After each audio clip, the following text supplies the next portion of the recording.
Admiral Zexithara of the Hegemony's Third Fleet studied the holographic display with what passed for amusement among her species.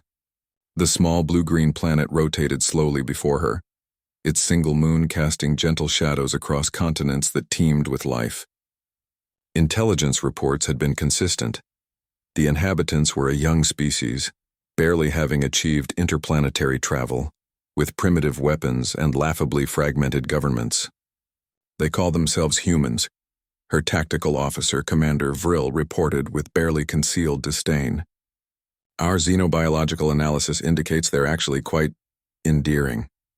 Small by galactic standards, no natural armor, limited physical capabilities. They've been observed engaging in behaviors that suggest extreme emotional attachment to inferior life forms. They actually keep non-sentient creatures as companions and treat them like offspring. Zexthara's mandibles clicked in what her species considered laughter. The Hegemony had conquered 17 systems in the past decade, each one falling within days of their arrival. Species that had evolved natural weapons, bioelectric defenses, or hive mind coordination had all knelt before the Hegemony's superior technology and ruthless efficiency. These humans would barely qualify as a warm-up exercise. "Begin the standard invasion protocol," she commanded. Full orbital bombardment of their military installations, followed by ground forces to secure resource extraction points. Estimated conquest time? 12 standard hours, Admiral. Possibly less. The invasion began at Oro 300 GMT on what humans would later remember as Blackest Tuesday. Hegemony dreadnoughts materialized in Earth's orbit, their massive hulks blotting out stars as they moved into position. The first wave of attacks targeted major military installations across the globe: Pentagon, NORAD, naval bases, and strategic command centers. Within minutes, humanity's organized military response was crippled, but Admiral Zexithara had made her first critical error. She had assumed that humanity's military was like those of other species, centralized, hierarchical, and fragile. She hadn't accounted for the fact that humans had spent their entire evolutionary history as persistence predators, pack hunters who had climbed to the top of their food chain not through strength or speed, but through relentless adaptability and an absolutely terrifying unwillingness to give up. The orbital bombardment had destroyed the Pentagon, but it hadn't destroyed the staff sergeant in Wyoming who cobbled together a surface-to-air missile system from spare parts in pure spite.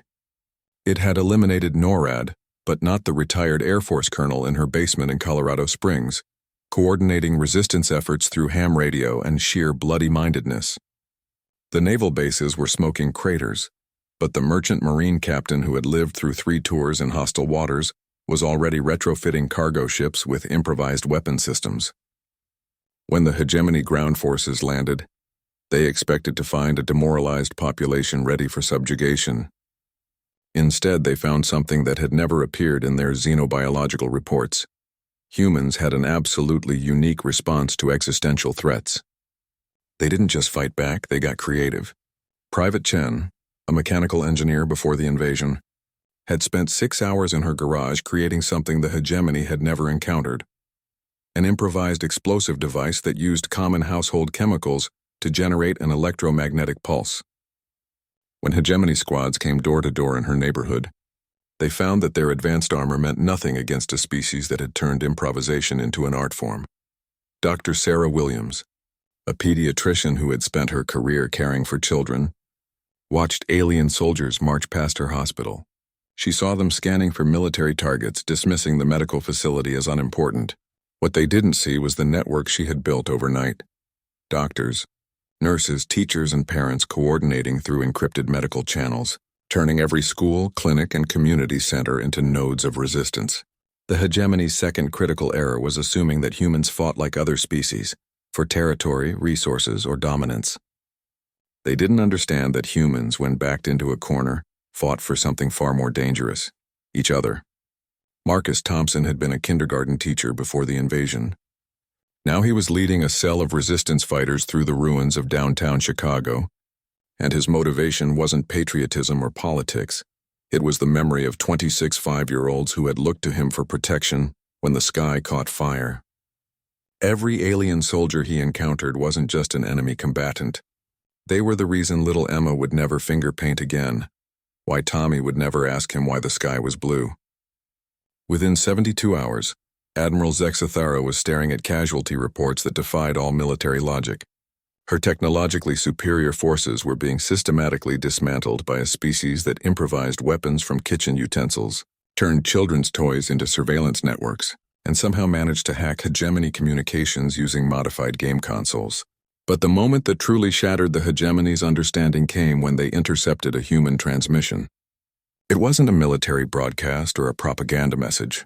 It was a father in Texas reading a bedtime story to his daughter over a jury-rigged radio system, making sure that children in shelters across the continent could still hear "Goodnight Moon" despite the invasion. Commander Vril brought the recording to Admiral Zexathara, his voice shaking.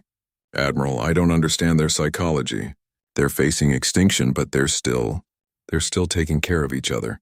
They're still reading stories to their young. They're still sharing food with strangers.